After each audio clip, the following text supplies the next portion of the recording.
Hi everyone, it's Management Tip Monday, and today I want to expand a little bit more on the self-determination theory continuum that I talked about last week. We're starting to really set the stage for what we can do to really support our teams and make sure that we're not demotivating them unintentionally. So last week I talked about the tenets of self-determination theory with relatedness, competence, and autonomy. I also put in the comments last week the self-determination theory continuum.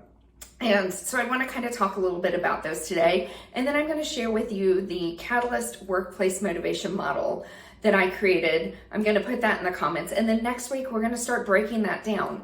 What do we do intentionally or unintentionally to demotivate our people? So let's first talk about intrinsic and extrinsic motivation. And why do we care about that in the workplace? When we look at the continuum, we start over with the external regulation or the extrinsic motivation. This is tasks that people do completely for either rewards, they want to get paid, or they don't want to be punished. They don't want to get in trouble. They don't want to get fired. And so a lot of times people are working in that for fear or for those true external factors. As we start moving, still extrinsically motivated is the introjected regulation. And this one is more ego-driven or to avoid guilt. Well, I'm super smart, so I have a lot to share, and so people are gonna want to hear me talk, or it's they're gonna make me feel bad, or everyone's relying on me, so I'm gonna do it just for those reasons. Then we start moving more towards the intrinsically motivated side. And so we have the identified and integrated regulation. And these are activities, especially as we move more to the integrated, that are, we do things because we believe in them, we believe that they're aligned with our personal values or identity. We believe in our organization is doing the right thing by, our personal beliefs. And then the fully intrinsic motivation is someone is doing it just for enjoyment or pleasure. It's their passion, but there's really no pull back into the task or to the job or to the responsibility.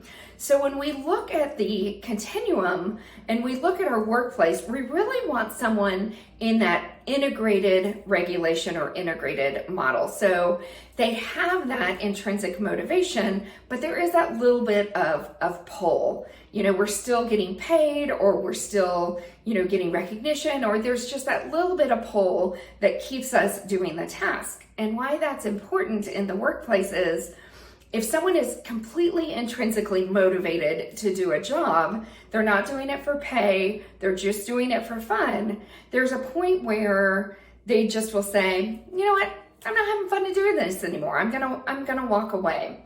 And so we really want to look at our people, and it doesn't mean that there's not going to be some task that they do that is fully intrinsic to their motivation. We all have those passion projects or things we really believe in, and those are great because that makes the other tasks that we do just a little bit easier. We have things all across the continuum at work. If you think about that, I'm a human resources person by nature. Stereotypically, we're not, there's a joke that I've heard for years that HR people aren't good with numbers. We really are. We just look at our numbers differently. We look at data. I'm not going to get into that. But, I don't love budgeting. I don't love the accounting factors, but I know it's really important to my job. And I know it's really important to my organization. So I do it, but it's not something that brings me great joy or that I'm passionate about. It's part of my job. So you can see where that would be more of an extrinsic piece of my motivation, where doing things like this, coaching, supporting, working with leaders, that is really a passion for me. And so that moves more towards the internal or intrinsic motivation. So that's a little bit about the continuum. Next week, we're going to really break into the how we apply this in the workplace. What does that look like? What do we need to be thinking about? And how do we make sure that we are not demotivating our employees with the work that we're doing. Have a great week, and I will see you next Monday.